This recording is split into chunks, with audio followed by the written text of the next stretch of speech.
Yeah, this is a pixel art workshop, so let's get started. So why do we want to use pixels? Like, why aren't we doing like actual art, as some people might say? Well, false. This is actual art, and so here's the first reason why: cheapest development in terms of man hours translated. So what that means is, if you're an indie studio, or if you're not working on this giant team, which is basically us right now. We're just a club, we're just people, we're students. It is the easiest way to get things done. So that's why we just use this, you know. And then creating games with them also usually happens in 2D. And the reason why that's a benefit is because when you're at least starting off, 2D development is a lot easier than 3D development. And there's a lot of shortcuts that you can take in 2D and things that are very easy to grasp as a 2D developer. As a 3D developer, I mean, there are still beginner stuff there, but you still have to worry about a third dimension. So everything like layering and all that stuff doesn't, or not layering, sorry, uh, maps and stuff. You have to like start thinking more deeply. So that's why pixel art is very useful for the development. Also, can I add one thing to that real quick? Yeah, The one thing that if you're clever with it, like I've seen actually kind of recent game that was like if you remember old Doom where it's like all the characters are 2D, it's still 3D though. Um, so just you can even take pixel art into a 3D setting if you're going for like a retro 3D, and it yeah, you can can do that. look really good too. But yeah, there's a lot of things, especially like once we get to animating and stuff. Like doing that in pixel art is much simpler than all the things that go on in 3D. So Yeah. And the other thing about them, or the other thing is you can make 2D, uh, or not, sorry, 3D art using pixels, but 3D pixels, those are called voxels. So there's a lot of possibility there. But I mean, today we're just talking about pixels, not voxels, but it's just something that you can look up if you're interested.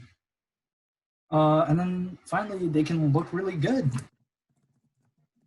They can look really good. Yeah, they can look really, really good. Yeah, I just wanted to emphasize that. As you can see, here are some examples. So that the thing is, the cool thing about pixel art is that you can have so many different styles. So you can have something that looks realistic, like that Nicolas Cage creepy, nightmarish image. I don't even know what you call that, but yeah, you can make it in that style. You can make it in you know sprite character that looks more like a like Mega Man 10 or something like that. Or you could just make it where you don't really emphasize facial details at all. It's just literally like dots that represent their face, like the Kotaku thing that you can see on the right. And games, there's like all sorts of games that use all sorts of pixel art. These are just some examples so you guys can get ideas for different art styles that you see. So these are like major types of things. Okay, so here's so basically how I wanted to break this down was to give you guys tips and then go into them and then have you guys practice. So we're just gonna drop some tips and explain what's going on, and then through the tips, you'll start understanding how to use pixel art better, and then hopefully you'll be able to make some cool pixel art of your own. So tip number one is accepting the theory of limitations. So here's how essentially this works. What is the theory of limitations, you're asking? A study was done where some people were shown a bunch of sauces, as you can see, and they were asked to pick the best sauce. And what they did was they stood around, like, okay, looking at the ingredients. They looked at what makes the sauce good, like what is the brand, what's how big is it, how much is offered, or if there's any association. It took them a long time, and eventually they came up with the best sauce. But other people were offered only two options, and they almost instantly picked the sauce. So why is that? You might wonder. There's when you have so many more options, shouldn't you be able to decide much easier what you like? Well, psychology says decisions are hard. Like that's essentially when you have an unlimited amount of options, you'll take a lot of time. And I have a video to show that. So, okay, so basically, it doesn't matter who this character is. His name is Cheaty, and he's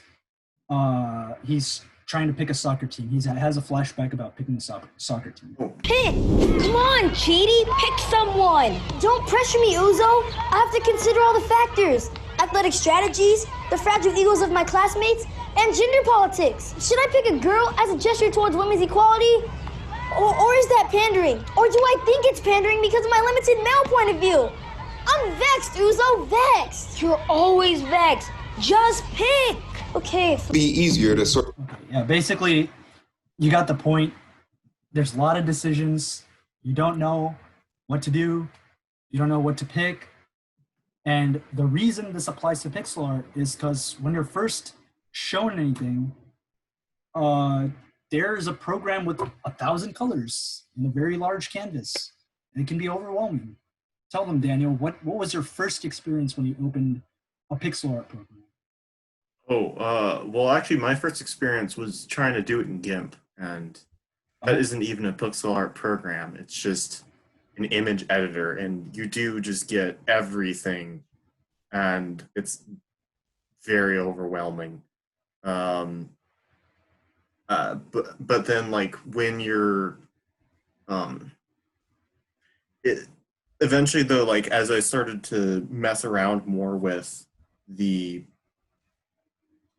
just with pixel, like I started just picking apart other people's stuff and like what came from the games I liked, and eventually realizing you're generally confined to a very tiny space. So I started just mimicking that and working with like only like sometimes like 25 by or 24 by 24 in terms of like resolution, and and limiting myself to, initially it was still too many, like 8 colors. And then over time, I started just like cutting it down more and more until I got to like 4 or 5 usually. And then after doing that for a while, I started going back up. And so like I can't like point at anything because I'm not the one sharing. But like on the left, there's, you see like simple sprites, and those are plenty, like those are very good and they do read very well. You can literally tell this is like Uncle Scrooge or whatever.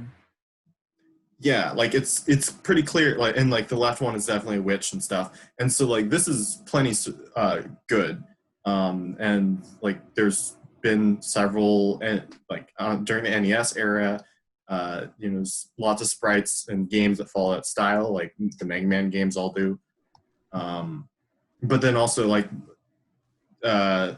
you can also get more detailed and you can start making stuff look pretty good. And the impressive thing is with all of these, they're still using, let's see, how many was it? It's just 3 colors, I think. Yeah, this is just 3 colors, I believe. And then this is also 3 colors. Yeah, I think all of these are 3 colors. Like some of them, like the Ninja Dude, has 3 different colors from, as black, dark gray, and white. But then, they're generally, a black, white, and then some kind of gray. And that is enough to depict these different designs. And they all like have these different feels, but they're all working with this very tight limitation. And that's kind of the big sort of idea behind pixel art. Like that's the main thing that sort of unifies all these different styles, is just they're working with these limitations. Sometimes some things have more colors to work with or bigger sprite sizes. Sometimes you have crazy things like Street Fighters, but generally, especially when you're starting out and still, even once if you work with it a fair amount, just having limitations forces you to be creative and work with what you have rather than pulling in a new tool the moment Whoops. you need something new. Sorry, I accidentally closed the. There we go. Sorry about that. Yeah. Okay, but pretty much you get the idea. The smaller things are, the easier it is to start. And I think the single biggest mistake is that people start on this like 500 by 500 canvas with like a regular color palette, even like 16 colors, like the classic Crayola colors, you know, even that is like too big. We literally reduce it to grayscale 4 colors, 32 by 32, just to start out, not to keep necessarily. But when you start out, when you start building things, you'll get there. So I'll show you an example of what I've done in piscalapp.com. So if you haven't already, we'll eventually, we'll get to this, but open piscalapp.com. And we'll, like after the next step, we'll get more detailed into making a sprite. But for now, just like look at the interface for the first time. I will say you don't necessarily need to make an account. You can totally just click on Create Sprite and use it that way. Yeah, sorry, I'm just so used to this. I just forget some things sometimes. No, it's fine. Yeah, but if you do log on, you can just log on or like create an account or something. You can just do it with Google. You don't have to like make a full account. But yeah, I just logged on with Google. I have like a lot of different things, and these are all pretty much terrible because I don't use this program anymore. I use Sprite, but essentially, what I did build for this is Bowser, and I just wanted to show you guys that with literally 4 colors. I just did this to show a background, but honestly, sorry, whoops. Yeah, you can clearly see that there's only 4 colors. I think if you, this is not the right palette. Current colors. Okay, there we go. So there are literally 4 colors that I used just to make a whole Bowser, and you don't need like a lot of colors to build anything, and it's in a 32 by 32 palette. So if you see 32 pixels by 32 pixels, what that means, if you aren't sure, is it's literally like 32 pixels wide. Like each dot is a pixel, right? So 32 by 32. Pretty sure that makes sense logistically though. Anyways, so I drew this out just to show you how much that can be done using when you accept theory of limitations. I'll just leave that for now. Okay, so let's move on to the next step. Improving line work. Let's see, right? Am I going to take this one? Or? Yeah. Okay. So one big thing about when you're working with pixels is that you are very limited in terms, like, again, because you only have a grid of 32 by 32, you can't do line, like a perfect line in any direction, or like you just, every single pixel counts pretty much. So when you're doing, let's see, there isn't really a good example of it here, but like when you're doing a line, you want to like have like an even slope, and like you could, if you throw in like jagged extra pixels, it's gonna feel kind of strained. Oh yeah, Nandan. Literally just draw the thing. Yeah. The easiest way is the stroke tool, but like here you can see that there's like a jagged thing from a distance. This looks strange. Well, I mean, in this case, it doesn't necessarily look strange. It's just if you're going for a straight line, then it's not going to look straight, even though it's technically still a line. It's going to have like, it looks like it has a lump in there. So you're very limited in terms of like the angles you can actually do lines at. And here's another thing that's commonly seen. Like this isn't really going to look right either, just because these are known as doubles, essentially. And what that means is, okay, let me add one more color. if I select. Basically, you can see that there's an extra pixel. That's why it's called doubles, because there's an extra pixel that makes it, that's unnecessary for the line. Like you don't need those pixels. So you can just take those away. So if you have,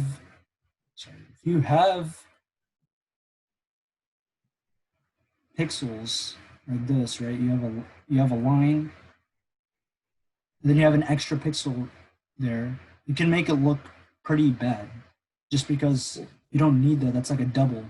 Essentially, you can see it when it's like a sharp corner. And you don't, I mean, this isn't always the case, but generally you want to try to remove those if you see a lot of those here and there. Like if you're drawing something like this, you can see there's a sharp corner here. You can remove that. Sharp corner here, you can remove that. Remove that, remove that, remove that. Pretty much. Yeah, now like yeah, this is yeah, it's like when you're trying to get like an edge for something, generally you don't want to have extra or doubles as Nandan called them.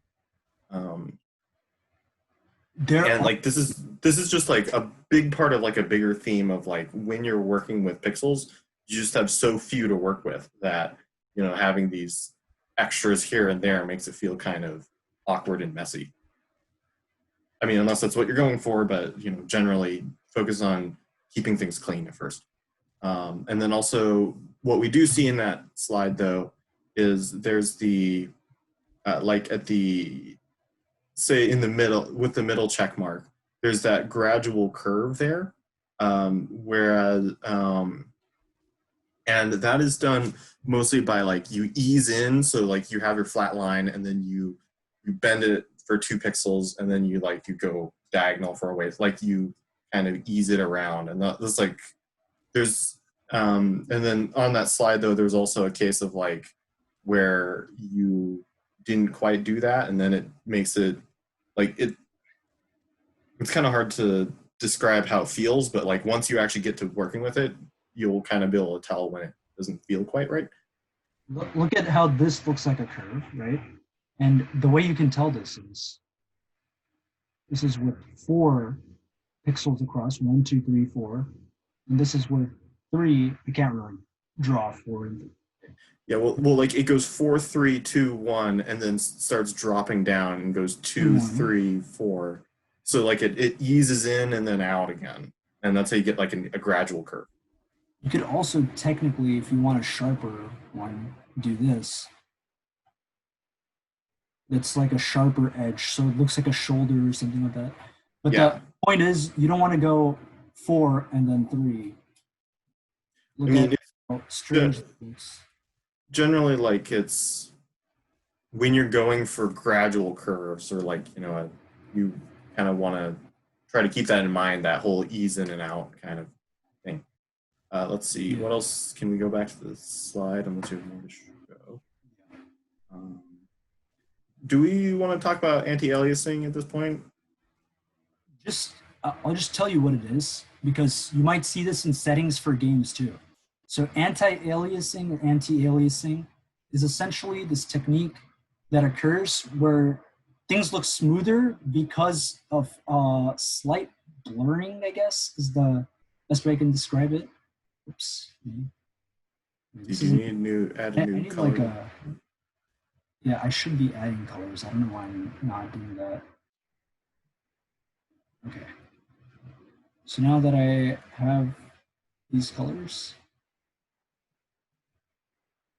if I add colors that are very close to black next to it,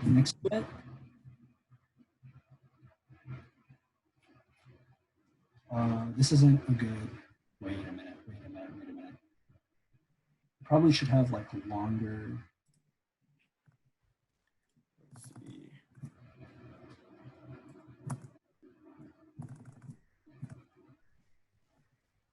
Oh, that's why I was like, why isn't it erasing?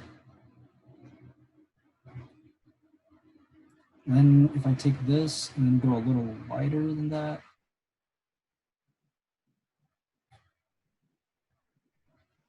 I have to go lighter than that, actually.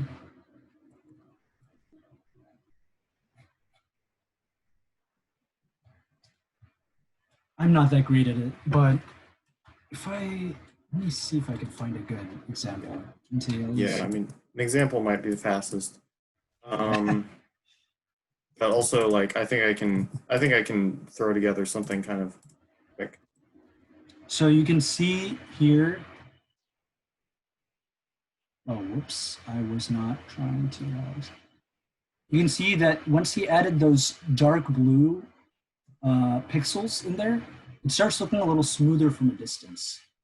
It looks more round compared to this, where it doesn't look as round. It looks like a lot of what do you call it? It looks like a lot of pixels that you can clearly see. And while both are viable art styles, the round factor can make things pop in a different way. So this might be an art style that you're interested in. So if you're very interested, you can look up tutorials on anti-aliasing and practice that. But essentially, we just wanted to just expose you to what that is.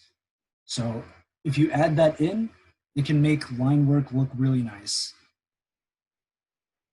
So that's one of the things that you can do. And then the last point about outlines is, and this is more personally, like I know Nandan has a different style of how he approaches this kind of stuff, but especially like for like generally speaking, when you're doing something like this, you want to come up, like if you were watching at the very beginning when I was doing the Squidward, I started out rather than like worrying about color or anything, I was just kind of like sketching out the outline of like his head and everything, and just doing all that with, you know, just like trying to get a good silhouette and just making sure the shape felt right before I started messing with colors and making it more complicated, just because that like initial outline is really important. So when we have you, you know, make a thing, the idea is to, you know, try to like find something you want to draw and then try to actually make the outline first before you start to get to the more like the details, because that way it just helps you focus on like one thing at a time, like layering it up. Let's see, what are you like? So like here Nandan is doing a just like an initial very simple like I assume face. My point is every single pixel counts when you draw. So when you're trying to make a circle, you see this gradual decrease in that smoothing stuff, but you can see how the outline plays a huge role. Where if I'm looking even at the circle from like this distance, you can tell that it's pretty much a circle having a smiley face. This program isn't that great, so it makes the pixels not look that great from a distance, but you can still kind of tell that, you know, the circle from a distance. So that outline changes a lot. And then other things that you might see with an outline are, let's say if I select this color, if I add something here, I'm breaking the rules right here, right? Because I'm not following that same thing, but it makes it look pointy. Yeah, and like maybe if you're going for like, I don't know, a character with and, you know, not totally round head, that might be exactly what you're going for. Just like know that that's, you know, if you're going for some, either like try to know what you're going for and try to you know, experiment and see what you can do to get to what you're aiming for, I guess. But here you can, the main thing that I want to point out here though, is that if you scroll out, you can see that this still looks kind of curved. And that one single pixel, literally just one pixel, from a distance makes it look pointy. So that's the importance of placing pixels. So when you're doing outlines, you also want to keep that in mind, that every pixel counts. So from a distance, literally missing one pixel can make the whole image look different. This looks more like a wink or like the guy's like missing an eye or some shit from a distance. But I mean, So every pixel counts. Okay, so I figured then from here, then like we've been talking for like half an hour or so, and it's rather than just like we can't really describe everything. The best thing to do is to just give it a shot for yourself.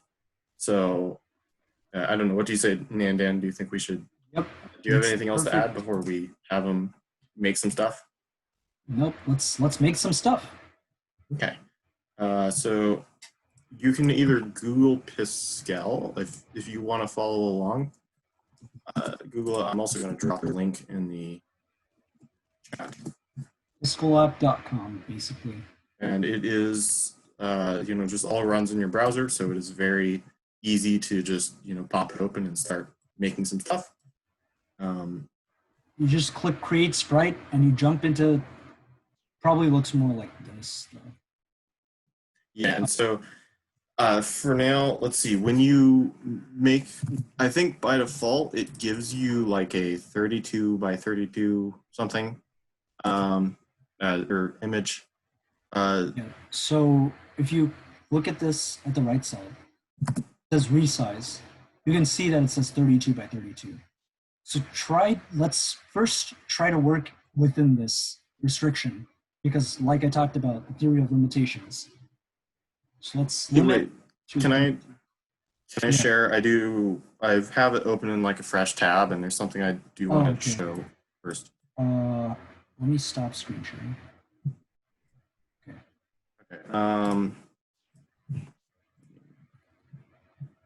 Everything's covering everything else up.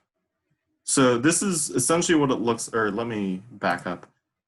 So when I first go to the web to Piskel in its own, or like when I open it for the first time, if I just go up here to create sprite, we'll get this screen. Initially, to set it up, we're gonna we're saying the whole thing about how with limited colors and stuff. So we're gonna want to actually set up our color palette. So if you click on this pencil down here under palettes, it will give us just the screen where we have a list of colors. So initially we have a black. How many colors do you think we should start with? 3 or 4? We can do 4. We can do 4. Okay. So for now, I'm just going to do, just click this plus a couple times, and that will get us 4 colors. I'm going to go over to this third one. I'm going to set this, let's see, so 100 is max. So I'm just going to type 25 in there. So that will get us a dark gray. And then, oh, wait, no, we want thirds. 33. I'll do 33. So 33 will get us a dark gray. 66 will get us a light gray. And then 100 will get us a white. Okay, so see this random thing, 32 by 32 as we're starting. Let me just manage this palette. Let me just 2, 3, 4. Okay. I should have done this, but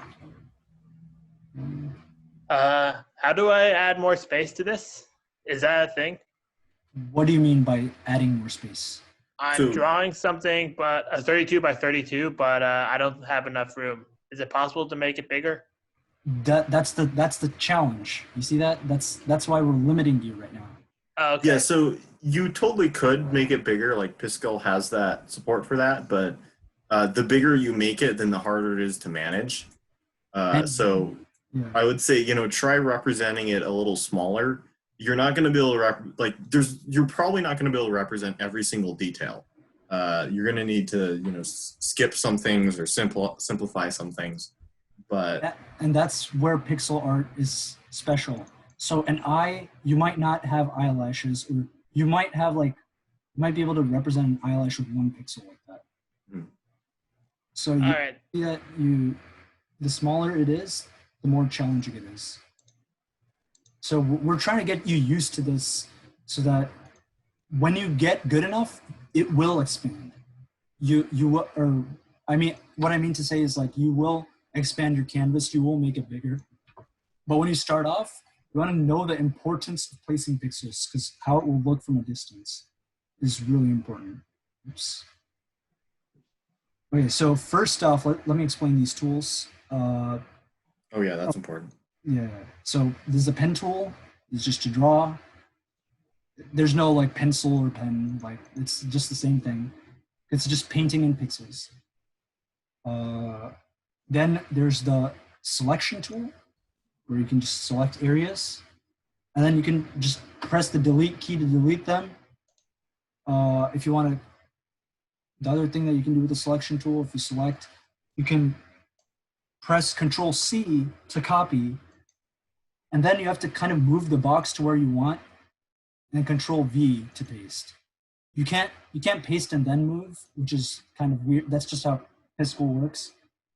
But if you move the box and then press Control V, it'll paste it.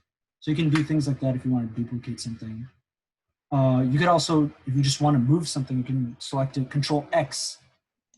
X is to cut, and then you can paste it. So that's what you do with the selection. So those are the pen and selection tools. Eraser works just how you'd think an eraser would work. And the bucket tool, this is like Microsoft Paint. Like this stuff is just makes sense. Yeah.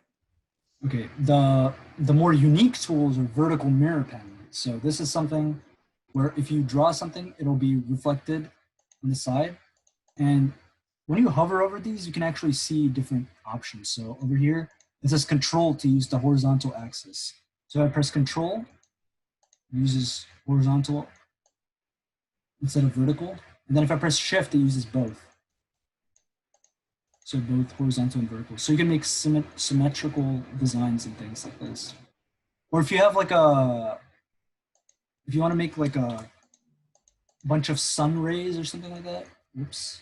Oh, let's see. Someone's asking. So if I finish, where should I put it?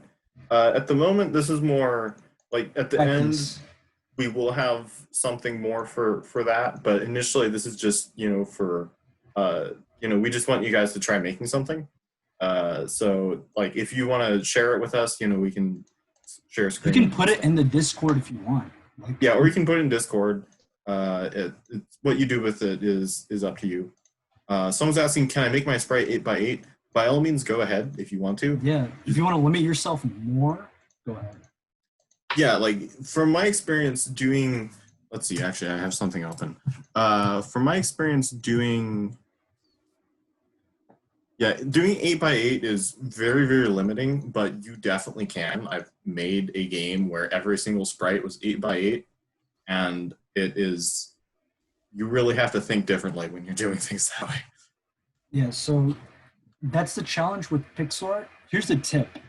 So when you're thinking of drawing something, like let's take a reference image for example, Mike Wazowski, right? What you want to start off with is realizing what's like the smallest element that I want to represent. So maybe his horns or something, or just his eyes. Yeah, we need those eyes. Yeah, so the eyes. We want those eyes. So that smallest element in this type of canvas can probably only be represented by a pixel.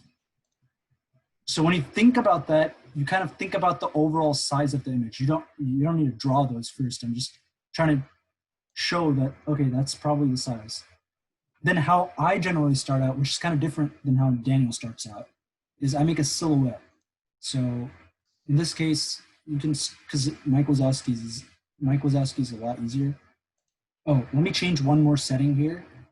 What you can do is if you go under preferences here, you can change the contrast so you can make it clearer to see things. Oh, interesting. So if you have darker colors, you can choose a lighter background. You can just choose one of these. I'm just doing that so it's clearer to see. And I'm using the circle tool, which operates the same way. And essentially what I do is I generally make a silhouette, which generally defines the shape of the character. So something like that. I should have used a vertical mirror pen here. Would have been a lot better. No? Oh, wait a minute. It was here. Wait, I'm trolling. Okay, there's probably, okay, that's probably what it is. Oh, I don't know if the circle is centered. The circle's not centered. That's what it is. Yeah. You can center it. Align image to center. There we go. Which will probably fix some of the issues. Nope, it didn't.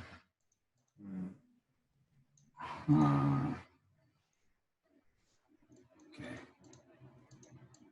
Oh my god, something's off, and I can see it in the circle. Oh, I don't know if your circle is perfectly. The Yeah. size might not be Yeah, quite right. the size is not right. Let me just. Okay. Oh, I can't shrink this like a sprite. Whoops. Maybe one way to get around that is set your canvas size smaller and then make the circle in there, so you know how big the circle is. I made a perfect circle though. So. Okay. And I'll align that to Okay. center. Okay. And then why I generally do this, oh, whoops, is to get a general idea of the shape. Oh my god, I forgot to use the vertical mirror pen again.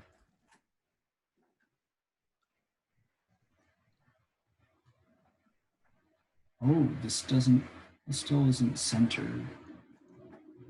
At this point, I don't know if it's. We need to Oh, worry it's about because that. it's an odd number. Yeah. Yeah, it's not gonna work like that. Actually, Okay. Mike Kozlowski isn't perfectly round, is he? He's a little wider than he is round, so maybe you could make it.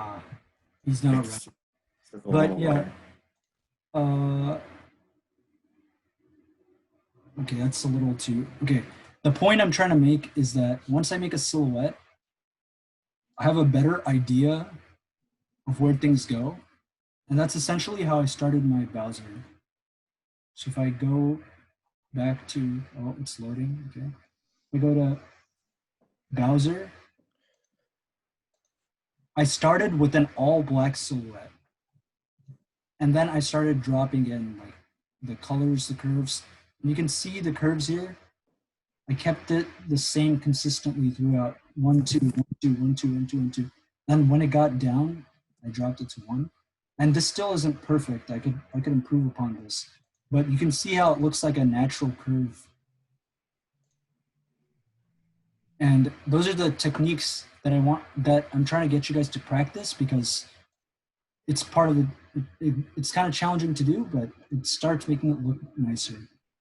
So maybe this is like 1, 2, 1, 2, 1, 2.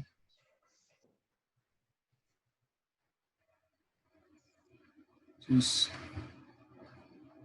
might give that inner curve a little bit.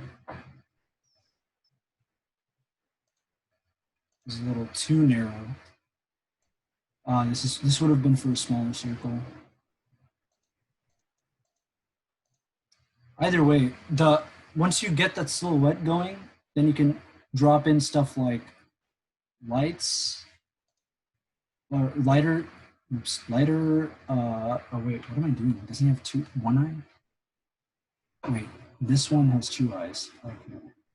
And drop things like the eyes. And oh my god, it's supposed to be darker. Oh wait, I have white. I have to look at this one.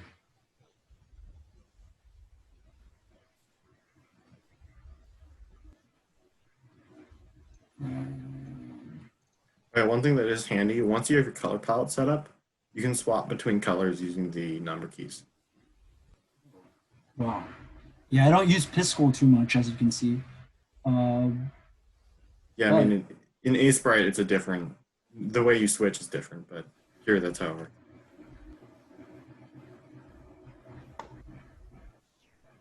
Well, I could just make this a lighter color. And then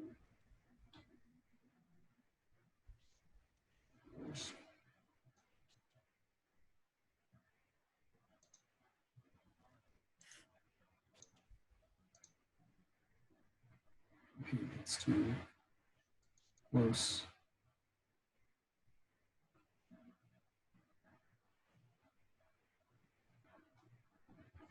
I could improve upon this so much. But the point is, I take a long time to do things, but eventually when I do it, I can make good art. I think I'm not gonna say I'm like good, but I can make like decent enough art that can work in a game, you know.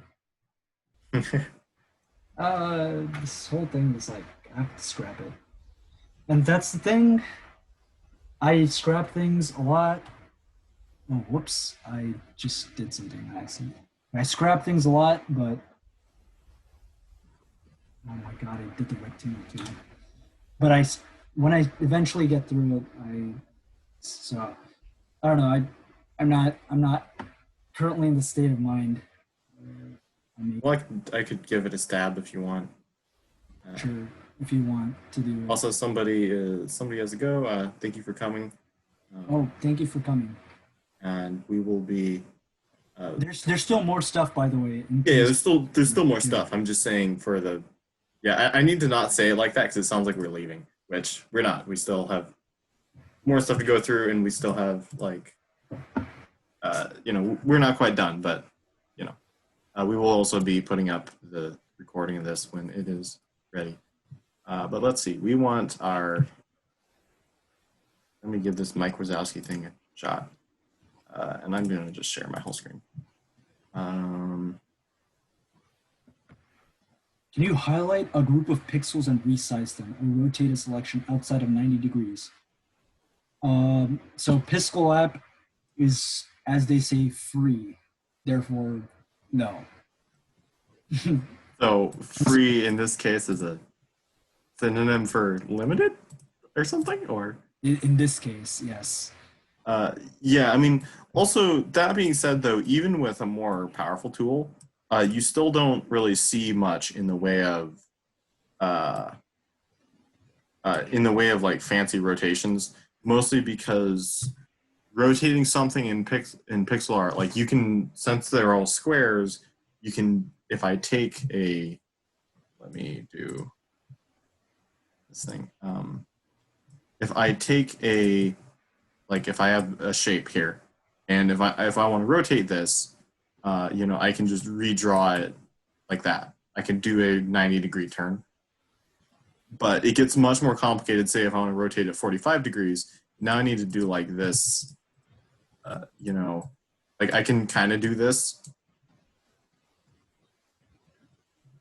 I can get that same angle, 90 degrees, but then as I, try doing other things, it starts to get other angles, yeah, more complicated to reproduce. Yeah. So like usually if you see like in a program that has rotations that are different amounts, it's going to do all sorts of this weird stuff like blurring lines and things to make it look right. Or it might do things where it just makes the whole shape look weird. But I guess like what professional pixel artists do, they pick angles that fit nicely. So what they do is, okay, let me share my screen real quick. 1 second. What they do is something like this. Oops. Oops. They'll have angles that are like, I think that's like more of a 30-degree angle, and then it's like exactly 45 degrees. They'll have like if you ever look at like Towerfall Ascension, which is like a pixel art game.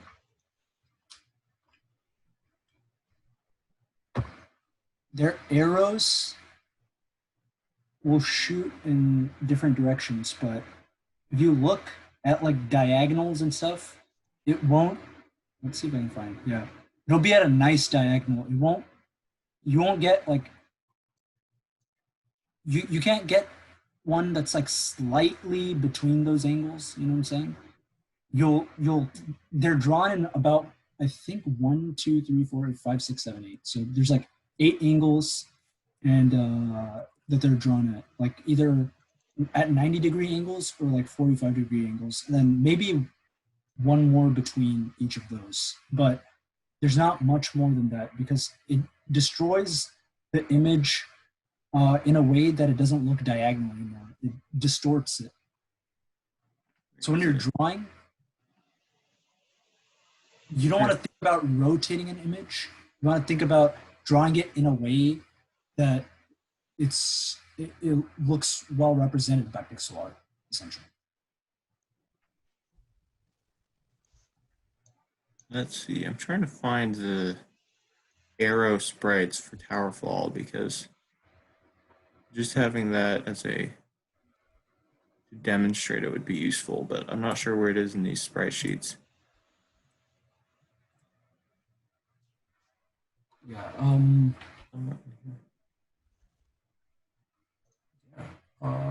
So Can't find we it. can keep working on this stuff, and I think we can keep continuing. Okay, I was gonna give the Mike Wazowski a shot, but Oh yeah. Let's do that. I'll just like try to. I won't spend too much time on this, but because everyone else has gotten a head start. But let's see. And generally, when I do a reference, I have it next to me, but I don't know what I'm thinking right now. My head is out of the game. Wait, how do I share this on Discord? What you can do is you see the picture icon right below the save icon at the right. Okay, let me share my screen. Yeah, go ahead and share it. Let me just show. Let me exit that. If I want to export, there's this export icon right here, and you can do it as a GIF, or you can do it as a PNG, whichever one you prefer. But usually, because it's just a single image, you just want to do a PNG. A GIF is when you have animations. So we'll be talking about that a little later, but yeah, this is just how you export through a PNG, and you can just download that. Also, you should definitely, if you did 32, make it bigger, like 256 by 256. What? Oh yeah. When you're actually saving it out, yeah. If you save it out as the initial resolution, it's gonna be so tiny. It's gonna be basically an emote rather than a whole picture. Yeah. So yeah. You might want to scale it. Sorry. Yeah, the thing about pixels is because they're perfect squares, right? When you scale it, you're not gonna like suddenly blur anything. It's just gonna be the same thing. Like instead of looking like this, it would look like this, and you could always zoom out, but zooming in would look weirder, basically. So yeah, export it at like 8 times or something like that, so that you can get like a nice size. And you could also, I mean, when you download, it should show, yeah, okay. Mission complete. You've done Wait, it. did you make the Mike Wazowski? It looks beautiful. Oh my god. Yes. Whoever made that's amazing. I like Can it. you put that in a video game, actually? Yes. Give it animations. Give it animations. I will join your project just to see it animated. Okay, so I like this interesting. You chose 4 colors on your own. That's fine. And then Well, I mean, yeah, that's good. I think those are good colors for this. yeah, those are nice colors. That's fine. My whole point was to limit the palette to like 4, and not go like crazy with like 5, 6, 7, 8, like 10 colors that you just drop in. So, one suggestion I have for you. Oh wait, this isn't the same. Wait, this is a different person. Wait a minute, I got trolled. Okay. One suggestion I have is the outline is like very distinct. So if you pick a closer color, or you just don't have the outline altogether, There's, I mean, you guys are doing pretty well, honestly. I feel dumb for not like after we said, you can post it in the Discord. I was not watching the Discord at all. Yeah, there's some really good ones. There I are. like Yeah, the Discord. I all of like these are the good. Among Us one, Yeah, I like the Yeah. Among Us one too. and the mushroom was pretty cute. Yee. All of these are good. I honestly, yeah. My Shantae one came out okay. Interesting. Yeah, that one is good. Thanks. Like even though like it on one hand it like just due to the fact that you like if you have since you do have to worry about like you have to have the purple and the like I see you're only doing like a couple shades of each color, which is good. And like that's why sometimes you'd see like in some older games you might see characters which are largely just one shade, like one color, but then just multiple shades of that color. That's then they can get the shading in. I really like this cat. This is like that is a good cat. epitome, this Oh is my! like the epitome of making the most of your limitations and like placing pixels. I think this is really, really well done. It's the version of taking something very simple with just like one color and adding a lot of depth or detail to it. Yeah. So this is. Yeah. I think this is what I kind of want to show as what do you call as an example. I mean, all of these are great. I don't want to say like this is like better or anything. I'm just saying that this is like a good example of how to take the make the most of the limited pixels and sizes that you guys have. So I wanted you guys to practice this so you could at least try to improve in that way. Okay. So, you're just doing your Mike Wazowski thing. Let's keep watching. Yeah, I mean, I've been busy like giving all of these hearts. I have been a little distracted. But I can. Oh, let me give all of these hearts to. Hello? Yes. Hello, Sonny. I was trying to speak for a while. I don't know what was up with my mic. Did you answer the question in chat? Which one? Which one? Ryan Vasquez saying, could you rotate the sprite like in Unity, or does it have to be pre-rotated? That's the same thing about rotations that we basically you don't want to you could rotate the sprite once you create it in Unity, yes. But generally pixel art, like if you how do I So yes, you totally can rotate it. Let me show you totally can rotate it. It depends on like if you're going for like a true pixel perfect game, then you can't you would only be able to rotate it like in 45-degree angles. or 30. Otherwise it's gonna have to like make guesses between the pixels and stuff. But you can rotate it. Like if you don't care too much about that, you can rotate it however you want, and it will show Not up the just meta. fine. I did say GIF, by the way. It's GIF. I will fight anyone to the death over it. Even the creators of GIF say it wrong. Yeah, Hey, GIF, I'm gonna hit someone with a bottle.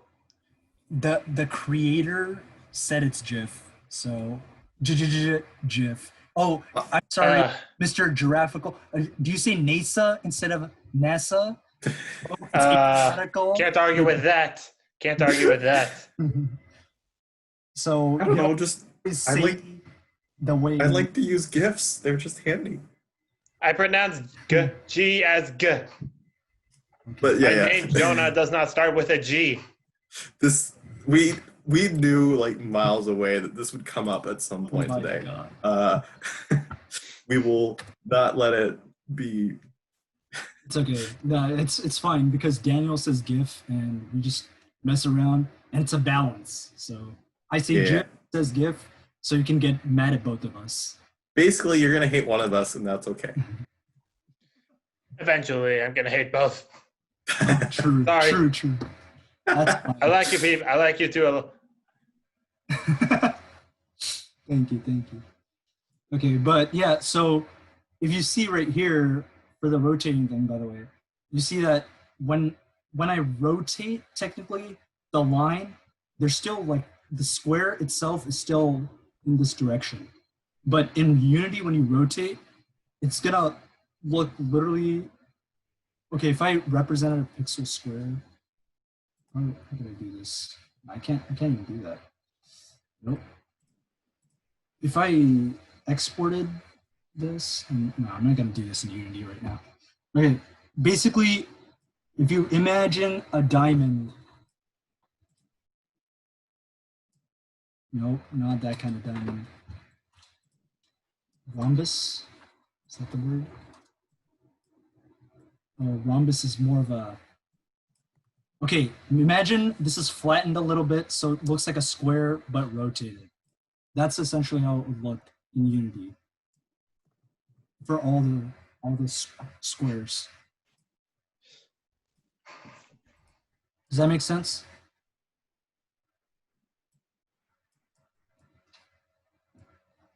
Yeah, okay. Yes.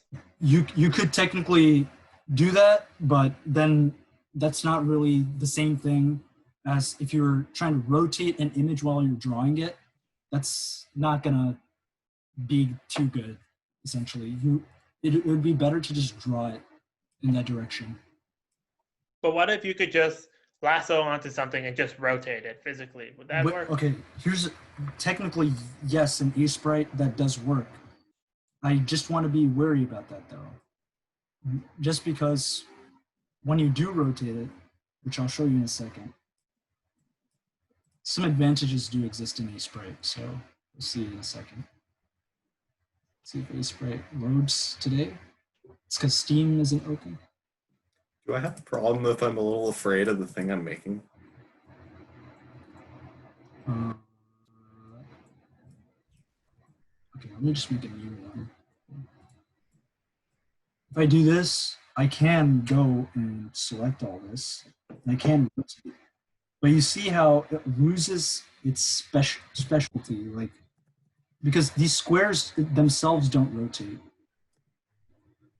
It just assumes what the rotation would look like. But when you do them at perfect 90-degree angles, it will work because it's 90 degrees. When you do that 45, even, it doesn't necessarily work. And That's what you should expect. I expected. Yeah. So yeah, you technically do have, like, it technically works. You can just fill in some pixels here. So generally when professional artists, right, they want to actually rotate an image and they don't want to like draw all of it. What they'll do is they will use this tool, they will rotate it a little bit, and then they'll rework on some pixels to make it look like how they wanted it. So they'll use the rotate tool, but that's not the end all and be all. But either way, this option I don't think is available in Piscal. I don't think they have like a, like I've used this for a lot before I moved to Sprite, and I will say that I thought this was amazing, and then when I got to Sprite, I was like, yo, this is even better. Like it's like you haven't tried something for forever, and then all of a sudden you see. Okay, let's look at the chat. I'm seeing some more stuff. Give me a second. Mode 7. Oh, Brian posts something similar to the cat. Oh, let's look at that. Whoa, I like that. I like that. I have to react to everyone's, by the way. Whoops. I like Jack Oh, I R's. did react. I wonder what is this, like Shrek with his mouth really open? I don't know. Where? I made an outline. I had no clue what I was gonna do until I made the outline. Oh, I was trying to make a square head, but then I made that on accident. Like, I know what I'm gonna do. Looks good. I like it. I like it. I don't know what it is, but it looks good. I just imagine him being a bartender. I just imagined being Shrek in a silent cartoon. Shrek in a silent cartoon. All right, it's Shrek in a silent cartoon. It's been dubbed. Let's ship it. Okay. Oh yeah. Okay. So I keep sharing to explain stuff, and then Daniel's thing keeps getting I'm not. gonna show you the monstrosity. Let's go. Whoa. The eyeless wonder. Now, wow, now Wazowski is in a silent cartoon. The crossover I always wanted. But Yeah, never it's like- do. Mech Wazowski, Yes. This is actually really amazing. Oh, no. What's worse? Oh my god! Take him away, please. No, don't give it pupils. Oh my god, that was actually more terrifying. Better. Okay. Oh my god. No, we needed to be. We're going for the creepy. Oh my god, he looks like he was bitten by a werewolf. Jesus. It's Cat Ike Wazowski. It looks like my sister trying to find food at night. Oh my god. It's a mixture of SpongeGar and Mike Wazowski. Oh my god. Those eyes. I don't look When at it the anymore. anime villain says, "You But haven't how- seen my final form." I don't want to look at it, but I can't look away. Look away. Wait, what does it look like without the top pixels of the eyes? I just want to kind of see. So if I just make these white. Oh my Oh god. gosh. It's looking. Put it back. Oh god. Mom I said think it's my turn to use the Xbox. No, stop. Okay, I think I may keep fiddling with this, but if you want to go on with the workshop or with the slides and stuff, Yeah. we could That's probably go ex- ahead and do that. Can someone export this to the Discord, please? This is I'll put it. Thank I'll you. work on it a little more, and then I'll put it in, and I'll try to keep it creepy. I'll try Somebody to. says give him a Rush. Squidward nose. I could give that a try too, although I'm also gonna keep it. I'm gonna make sure I export it with like the current feeling, and then I might try the Squidward nose too. Daniel, you have something special. Take your time with this. You cannot rush art. Yes.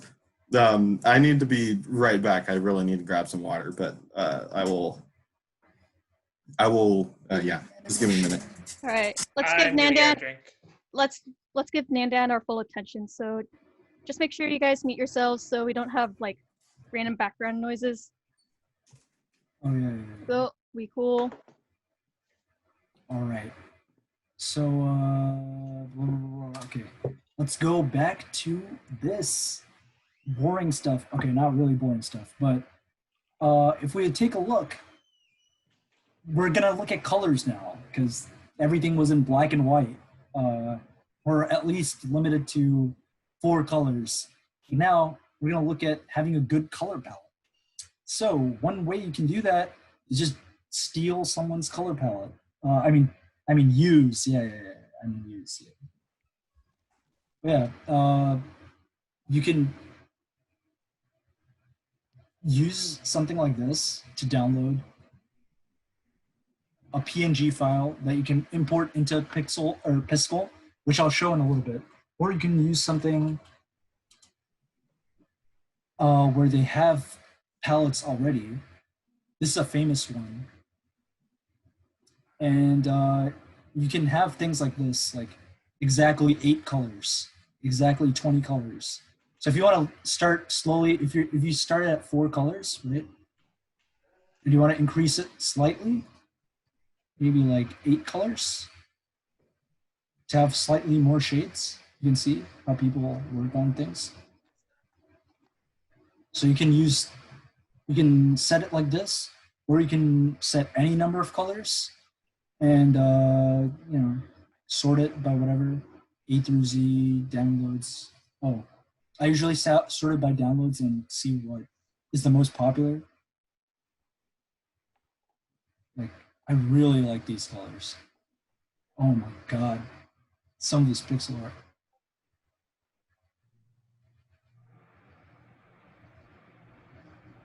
Yeah, so you can select something like this.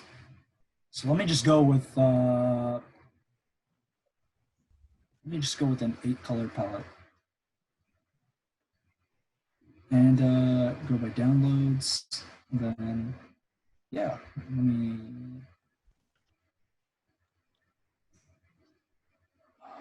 Should I go with 8? Yeah, okay, I'll do 8 colors.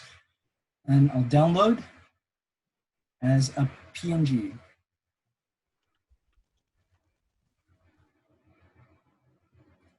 It doesn't matter how big it is. Oops, this thing is in the way. So I'll say palette for workshop. Save in pictures. So if you go to Piskel after downloading any palette that you pick, right? You can just import. Or not there, sorry. That's importing an image. Sorry. You go to manage this palette.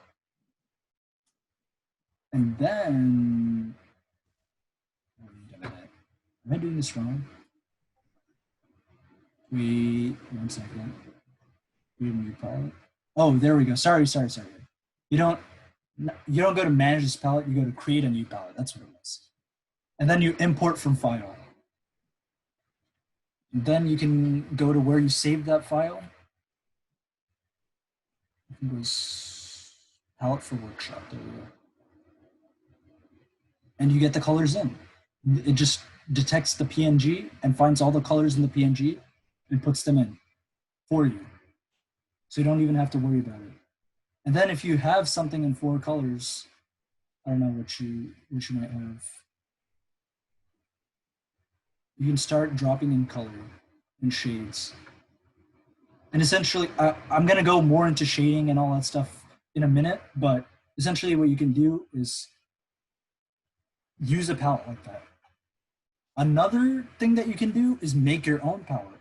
So this is what I do half the time. Sometimes I use palettes already, and sometimes I make my own palette. So if I don't have this, I just create a new palette. Oops, I'm gonna call this created palette, okay? What did I just do?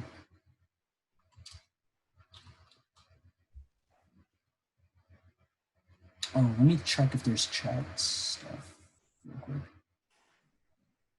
Okay, hold on. All right, so if you make a palette, you want to pick a color that you like, for example. So let's go with red, okay? You want to pick like a decent red that you like, okay? It's just whatever color that you enjoy.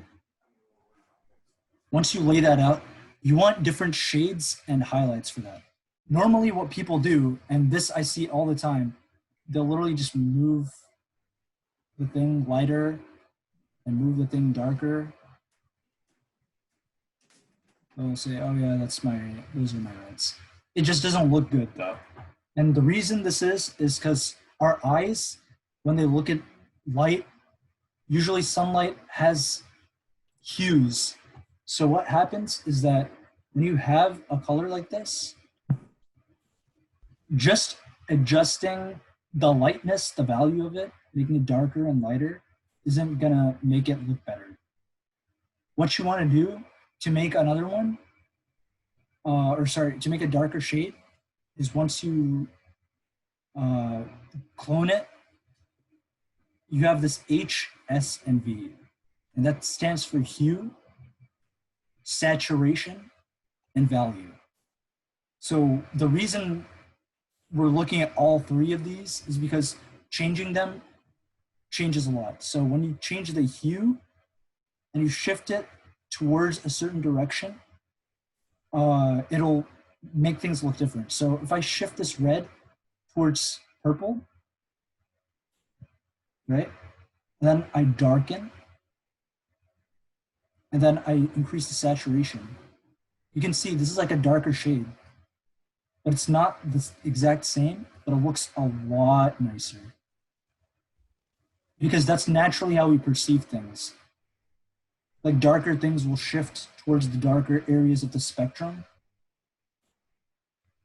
and lighter things will shift to the lighter areas of the spectrum. So if I clone this again, now what I can do for lightening it is shift it closer towards yellow to make it a little slightly orangish, and then increase the value, use saturation a little bit. And you can see how the palette looks a lot nicer. And that'll look a lot better than if you just take this red and then let's see if I can. Is there like a okay? There isn't. I just take this red and then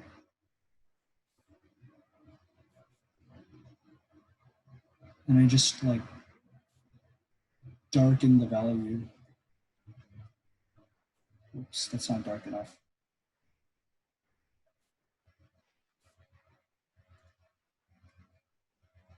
What? Oh, I'm in the wrong one. It's not going to look as natural. It's just going to look like a darker shade and it's not going to look that great. So when you shift the hue as well as the saturation and value, it'll look a lot better. So that's something that you want to introduce when you're building your own palette. This isn't as easy for just new, but essentially shifting the hue is what we're trying to do. So for something like orange, let's get an orange in there so that it's a little easier. Like that. Okay. Oops. Okay, now that we have an orange,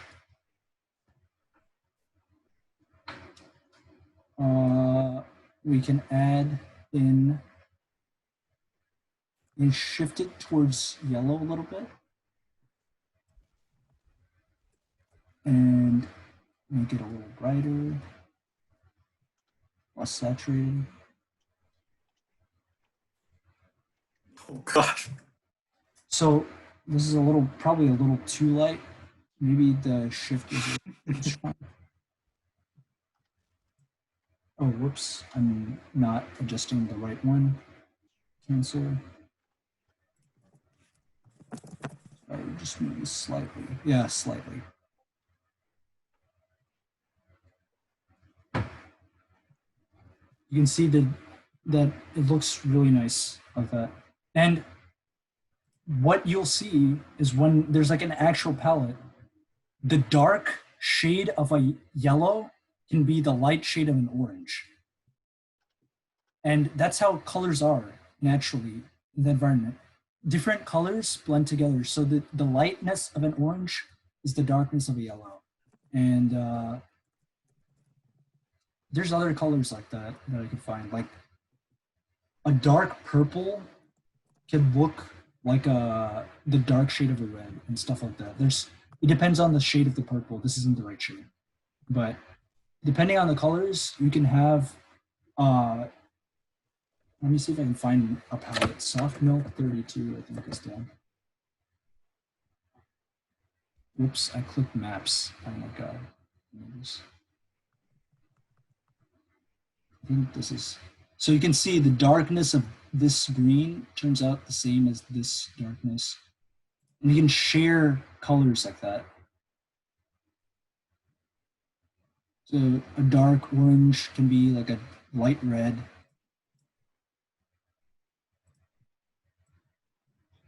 So when people form palettes, they try to build it like that. So once you form colors, you want to look at colors that look very, very close together and eliminate one, or kind of find an in between both of them. But rather than doing that, I think the best starting method is to do what I said earlier, which is just downloading one of the palettes and then just importing it into Piscal.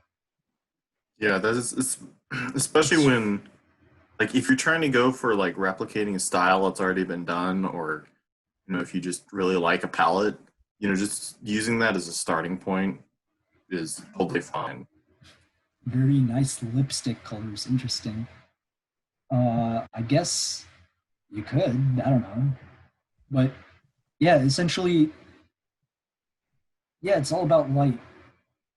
And when you look at it, it looks a lot better than just darkening. And this shade feels a lot more natural than this shade.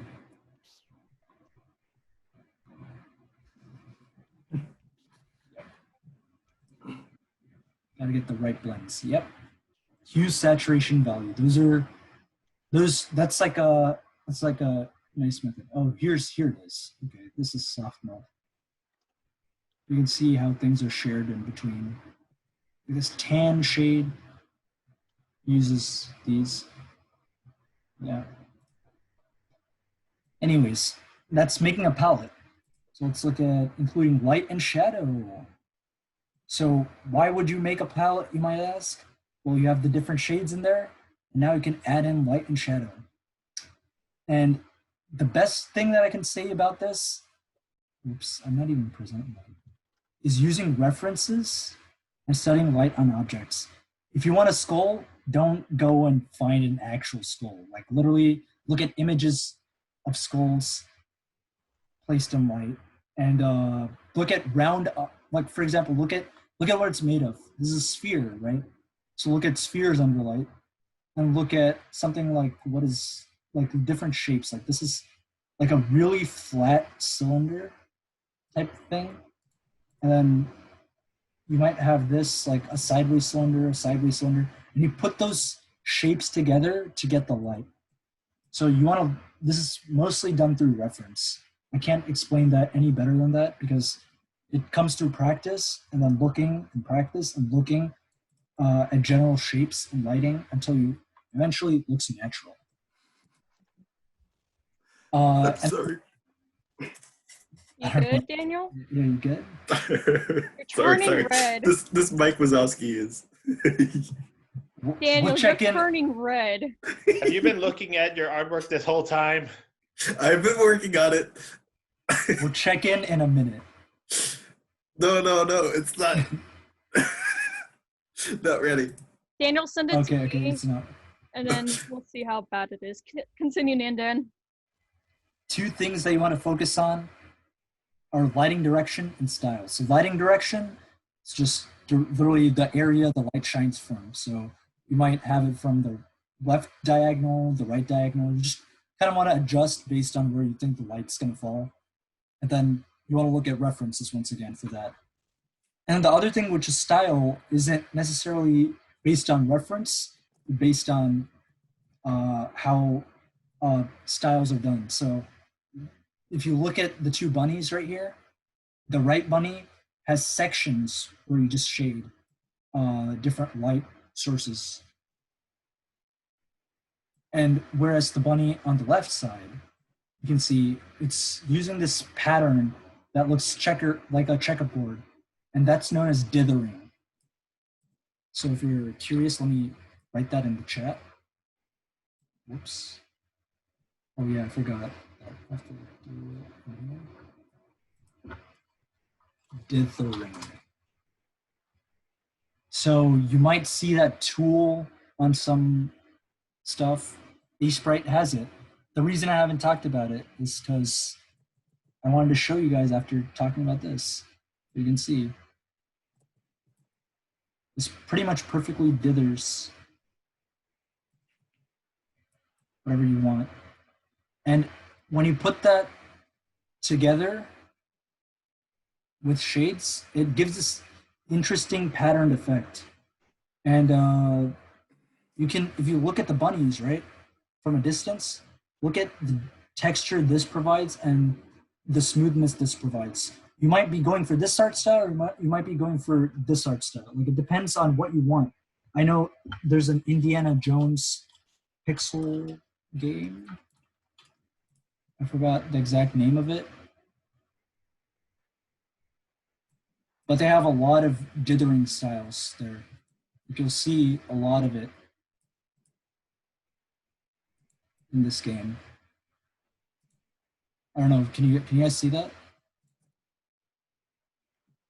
Oh, Whoops, I just opened like the actual Steam page. Oh, that one, yeah. What? We'll just right click on it and then, or if you right click on the image. Yeah, there we go. My bad. Boomer status. Like if you can, well, I don't know if you want to zoom in. Well, if you hold down Control and then mouse wheel, you should be able to zoom Yeah, in. I do Control plus. Oh, okay. Yeah. But yeah, you can see like the shades there. Dark to light, and this is painstaking effort. A lot of these in the old days were done like by hand. Like people literally sat down, pixel perfect placement was done continuously until Yeah, they would the thing. put down. Sorry, yeah, go on. Yeah. Basically, Daniel, continue. They would just be putting down these pixels one by one, and like as Nandan's been saying, it does get you a very nice effect, and like that effect doesn't really work when you zoom in a lot, but it allows you kind of like fake having more colors because it's sort of like you're blending two of your colors in your palette. So let me show you an example of something that did I do it here? Or?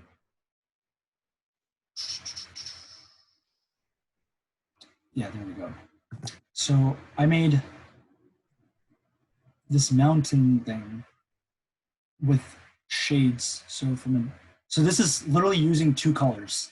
It's called a 1-bit style, white and black. But I shifted, like I was talking about hue shifting.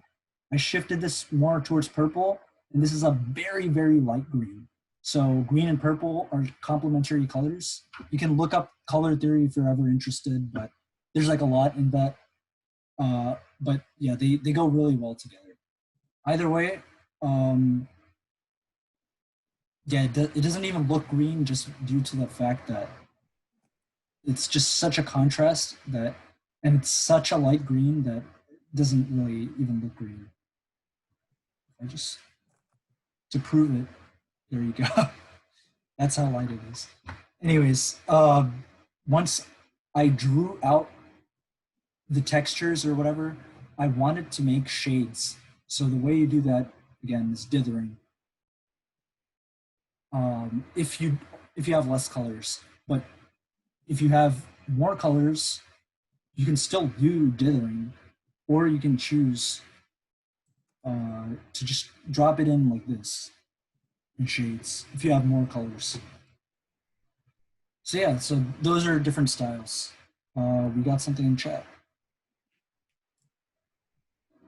Dithering makes me think of the old Flipnote Studio stuff. Flipnote Studio? Oh, that's right. Because I think with that, you did only have one color to work with. Is that actually a thing? Like, at least in the old stuff.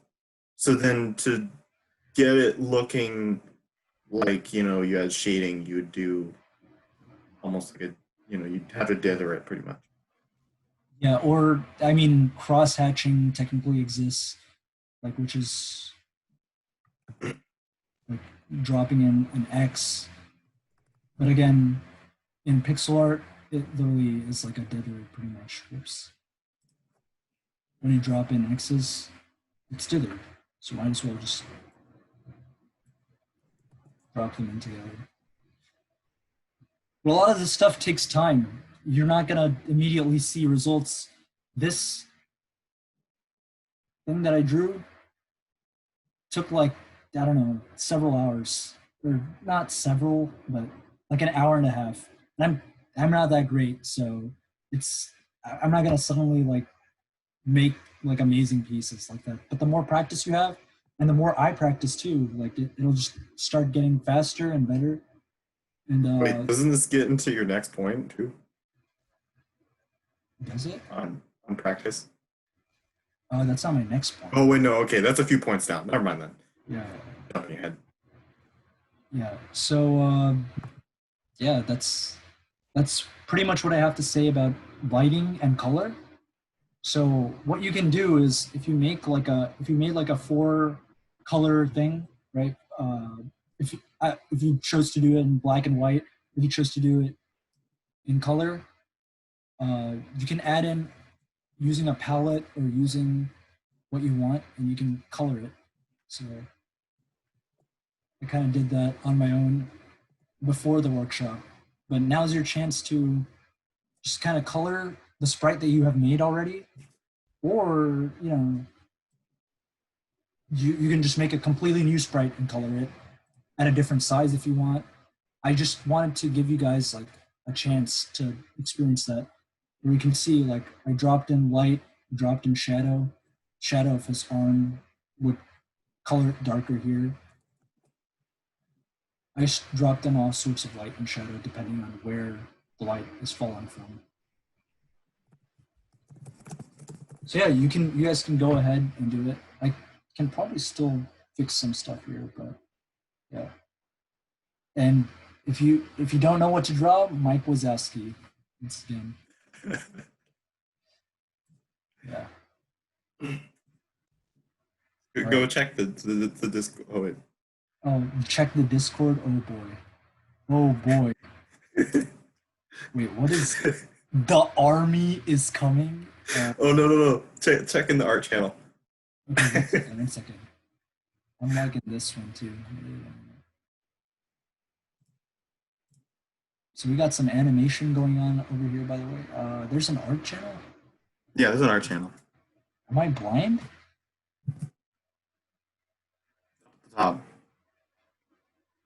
Gaming.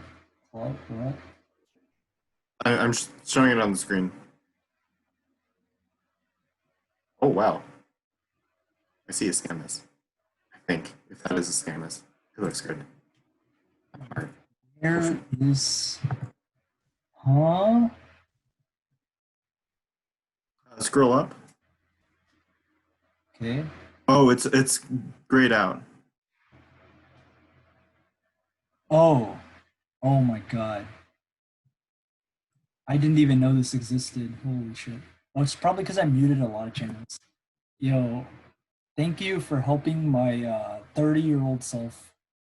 I'm not 30 years old. Yeah, you're gonna have to scroll down a bit to get to the. Yeah. Oops. Oh my god, it's Shaggy. No. Oh, it's not Shaggy, it's Solids. My bad, dude. I thought it was Shaggy. Okay. But I guess he does look like Either way, it's Shaggy. good. Oh my god, what am I looking at? It's here to check your vibe. It's what?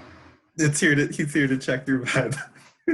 He demands breathe it dumb. Oh my god.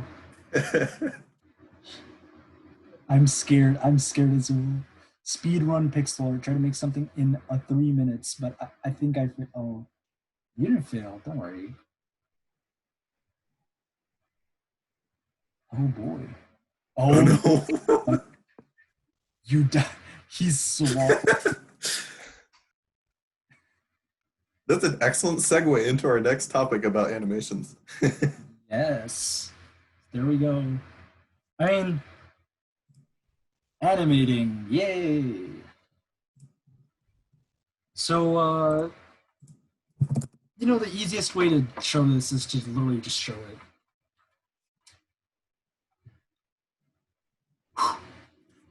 They also, like, on that front page, they had some animation examples. Here's one. This isn't even finished. Whoops, I forgot to finish this one. Whoops. It was just some anime girl that was supposed to be waving, and I forgot to finish the whole wave. So it's just back and forth. Just pushing something, but there's But nothing. like, if you want to back up, there was a sample that was just like Mega Man shooting. That was like a nice 3-frame. Yeah, there at the bottom. Yeah. Yeah. So essentially, when you first start out with animating, right?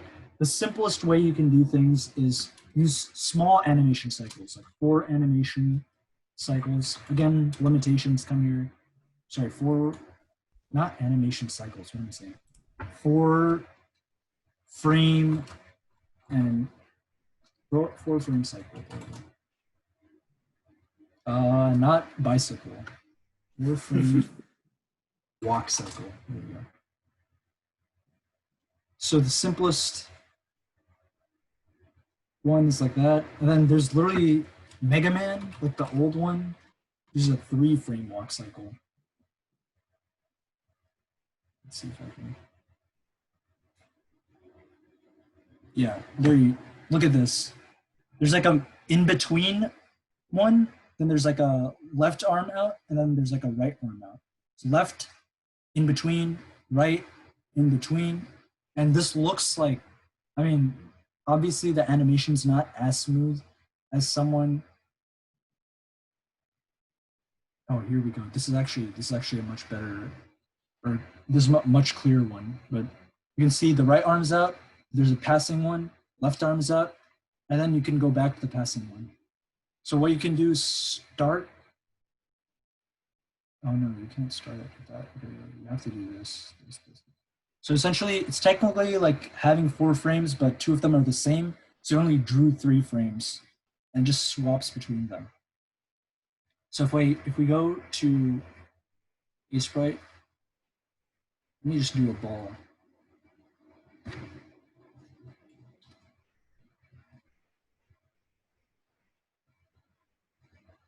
Yeah, let's do a ball. We'll color him red. There we go. And we'll give him, oh, let's color him red, and then we'll give him this shadow. Oh, whoops. And let's give him this highlight.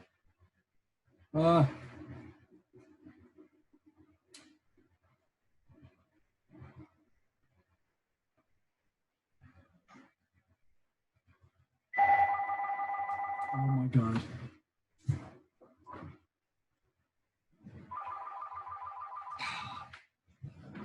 Disembodied clown nose. Phone is ringing. Give me a second. Okay. It was an anonymous call. Never mind. Right. So now that we have some ball, right? We can, if we have more layers, we can add more layers. So you can add another layer on top. Oh, there's layers. Oh. Yeah, there's layers. So if you're drawing a person, you might want to animate like a. Wait, don't you want to use a frame and not a layer? Because like. Yes, I'm aware. So basically, what's gonna happen is if you have a person, you might draw them out like a stick figure, right? So you might. This isn't what I'm finally doing, but I'm just trying to show you. So if you draw a stick figure, that's not going to be your actual person, but you can animate with the stick figure, or you can animate with like, if you give them some thickness, right? You can animate what you want. And then once that looks good and smooth, then you can add another layer on top. And then you can like lay out exactly the shape of like his shirt, his whatever he's wearing. So layers exist for that. So you can do that and drop them in. For now, I'm not going to use a layer. Another thing you can do is, oh, there we go. Toggle onion skin. So let me just clear this out for a second. So when you add a new frame, you can see the previous frame. What I tend to do though, usually is duplicate, and then I tend to like move whatever I need to move. So I just tend to, oops. Yay, we got an animation. But you can see like the previous one. So if you need to make a slight change based on how it looks. So toggling the onion skin, which is right here. You can see it. We got 2 chats that I missed. Force perspective. Oh, okay. Yeah. The force perspective thing. Yeah, this I guess this is the clown nose. Yeah, you can turn that off if you just want to see the animation. There's a lot of principles of animation, so you could just read about those when you have time, but there's stuff like squashing, which will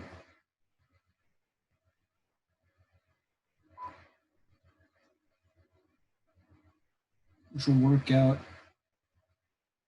to make it look good when you flatten it.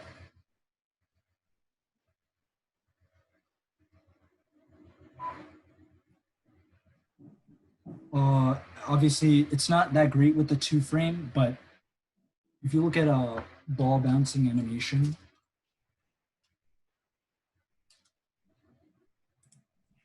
you'll often see that when it's landing, it stretches, and then when it after on impact, it squashes, and that happens frequently. And when you draw game animations, newer animators, they generally just draw the animation of running and falling and whatever. But good animators, they squash and stretch.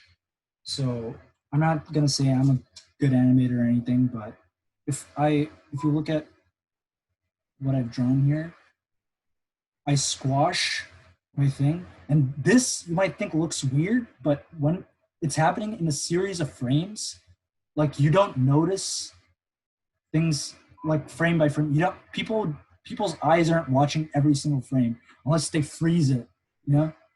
So it stretches. Squashing and stretching is a thing that you want like people, or you want to include when you do anything. So, or when you do animations, so that when it squashes and when it stretches, it looks like it's like an actual bounce. Wait, could you play it to wait? Could like on the preview at the bottom right? Can you hit play on that? It's not gonna work because how I did this game is like okay. They're broken off into phases. So Okay, so we can't really see it. A loopable thing, yeah. So it's gonna finish when it's like in Unity. I put those things together. So I take the takeoff, the jump, then there's a second takeoff in the air for double jump, and then there's a fall. Yeah, I see. Okay. Yeah, sorry, No, it's all right. That's like things that you want to think about when you're animating. This isn't gonna be good on the first frame, but essentially, I mean, if I move this more, I wish I could just move this. Might be a way to do that. But... Yeah, I don't know. And then once, if you do a right walk cycle, so let me just, let's say these are his arms, this is his head, this is his legs. He's facing right, okay? You're done with his right walk cycle. Well, now you have to do a left walk cycle. You could do that in Unity, yes. Or you could just literally just flip. And then you can export this as one if you want. I mean, it's probably easier to do in Unity, and I do it in Unity, but if somebody actually asks for all the walk cycles, or you just want the animation, yeah, you can just flip them, and you can apply it to all the layers. Or sorry, not all layers, all frames. I mean, you could do either one, but if you want to apply to all layers and all frames, you can just Control Shift. Yeah. You can see that. There you go. Okay.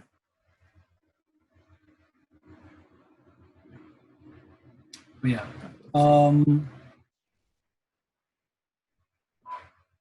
So that's essentially the basics of animation. And then what I tend to do, okay, this is something, sorry, I wasn't looking at this carefully. What I tend to do, I don't shade until the animations are done. And the reason I don't do that is because lighting changes, as you can see. I don't want to redo the lighting. Some people don't care because they just, the way they do it is that they literally like flip the lighting. Because people don't notice as much in a game when you're moving. But I don't like doing that. I like keeping the lighting consistent. So I generally shade at the end. That's essentially what I do. Unless it's if you that's the reason you might want to do this flipping vertically thing. And exporting. because if you do this in something like Unity, if you flip it and you have lighting, then it won't flip the lighting, obviously, because that's actually drawn in. Or what some people do to take it a step beyond is literally add lighting in Unity, where the character will actually be lit a certain way, but it won't be like a pixel lighting. You can't get like this pixel perfect lighting. What it will look like is like natural lighting, where this thing will literally be lit and this will literally be shaped like darker. So yeah, there's like a lot of approaches to this, and you could probably do it any way you want, but this is just tips. That's why I didn't really make this a workshop about a hard and fast rule. I call them tips because there's tips and you can just do it any way you want. I mean, it's like there's like these fundamentals that are good to have, like a good understanding of, just that you know how to approach things, and then but then it's generally, then as you get more experience, you know where to like try going against things that are good ideas generally, and then just like a lot of this is just experimentation, and maybe you find if you've played games made with pixel art, you might see like, oh yeah, I really liked this animation. So then you can usually go find the sprite sheets and then pick apart what did they do to achieve this effect. So sometimes like maybe they did motion blurring a certain way that like made it feel like they were just really sold a motion, or like maybe they did something that made the pose really work or whatever. There's like that's a nice thing with pixel art, is that there's a lot of different things out there, and so you can go usually get all of those and look at them and figure out what do other people do. Yeah. So yeah, the resources are endless, and we can probably drop like 10 or I said 10, but there's like countless resources out there. I have like 4 or 5 that I'm thinking of right now that I could share. But yeah, if you guys have any questions at any point about them, like we can share, and then those channels also list all the stuff that we've talked about today, as well as like additional things that you might be interested in. But yeah, so the next tip is just knowing how to integrate artwork. So this we're not gonna talk about today as much, because this is more focused on the pixel art aspect, but we will be getting into this in a future workshop, showing how to make sprite sheets that actually you can put into Unity. I realized that this itself like takes a long time to do. As in like not putting it in doesn't take a long time to do, but explaining it, teaching it, all those things like bringing forward a lot of questions. So we decided to just like kind of just tell you that this is important, and we'll show this in a future workshop. And I will say that there are, like, on the topic of Unity and stuff, if you're, and we'll get more into Sprite as well, but there are tools for, like, you can actually take Sprite files full of animations and all of that, and then just import that into Unity. So, and like, so there are definitely plenty of tools to make the workflow going from art program to Unity pretty nice. And most other engines also have ways of easing the pain. Yeah. But yeah, that's not the focus here. Well, yeah, it's pretty cool like that you can do that stuff. Like especially you can do that with Pistol and you can do that with Sprite. So yeah. And then practice, practice. So here are some things that you can choose to follow or not to follow. Use references. Like that's even if you're drawing something completely new, right? Even if you're drawing a monster that isn't like something that exists, you can use references for shapes. You can use reference if you're making a bat-like creature. You look at bats, like that helps a lot. Like it's super, it's not undervalued, but super rarely referenced. So using references is like, I do that pretty much like all the time. For the tiger, I used a reference image of a tiger. And yeah, it's really useful. And also, like for that, if you guys saw the Mike Wazowski with his reaching his hand out, that was I actually went and pulled up the vibe check meme thing and used that as reference for drawing the hand. So even like there was even like mixing references. I had the Mike Wazowski and the hand. Yeah. So like you can combine things and just like, and so in those cases it wasn't even pixel art, but you can also go refer to pixel art things. Essentially. And then don't listen to anyone. What I mean by this is that everyone has something that they want to say. Oh, you should do it this way. You should do it that way. At the end, it's your art, right? Like, you know what looks good. You know what looks bad. If you probably generally know what you're doing, even though it's not like perfect. But listen to everyone in the sense that there's these fundamentals that we laid out. It's a good idea to like follow these practices because it generally does look good and there's a reason it works. And there's a reason the industry has a lot of these, a lot of these examples. Yeah, it's a, those are essentially things. Learn the tools. I mean, Piscolab is one of them. You can learn the tools inside that too. And then just make more. Essentially, that's the whole goal of this: to try to make more, try to improve, and try to make good art. Yeah, it is definitely like even though like there's some things that like one thing about pixel art that makes it kind of easier to get into than some other things is usually like you might want to it in a lot of ways it's like a nice starting point in that you don't necessarily need other skills in terms of like how to say draw, but there's still definitely a lot that you can learn over time and like get better just by doing it. So like my personal advice is just have, try making stuff and have fun with it and just like don't worry too much about making it look good. Just make stuff and then, see where it takes you. Yes, and you guys can see this here. Like the bottom one is essentially how you might start out, and it could look pretty good, and then you could start improving upon it, and then you could start improving upon it even more. Like you can see the differences in these, and these are all different styles, of course, and they're all good in their own ways. But yeah, like there's a lot to learn, and there's a lot of resources and references out there to look at. So I guess here are takeaways. If you guys want to take a picture of this or screenshot this. Well, also these slides will be up. So oh yeah, that's true. So don't need to worry too much about that.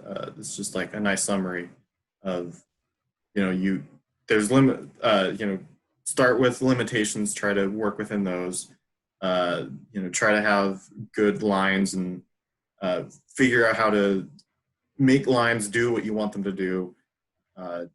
Have a and then like color palette is important. Just having, a small but varied selection, and then using those colors to do lights and shadows, and just that all this stuff can be animated, which is a really nice thing about pixel art. And yeah, we've just then you can go throw it into your I really like this stuff. Anyways, I'll see you guys later. Again, thank you all for coming and hope you have a good weekend and see ya.